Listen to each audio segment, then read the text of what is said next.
I'm doing fine though. I'm fine. I have a cat. He's pretty great. Sometimes when he walks across the living room, I like to pretend that he's a waiter and I can't get his attention.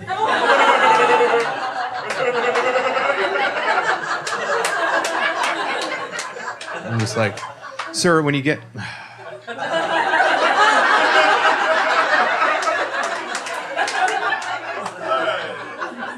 Can you get a second? I just want some goddamn ketchup.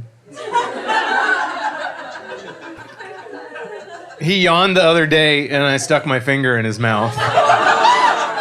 It was a clean shot too. I got up to the second knuckle. I didn't touch anything on the inside.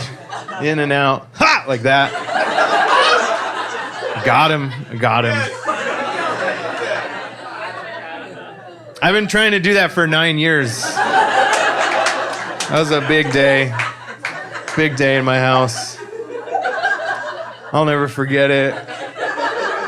He'll never forget it. He just looked at me like, what's your deal, man? You're almost 40. Get a table saw. Stop trying to stick your fingers in my mouth. He said that all with his eyes.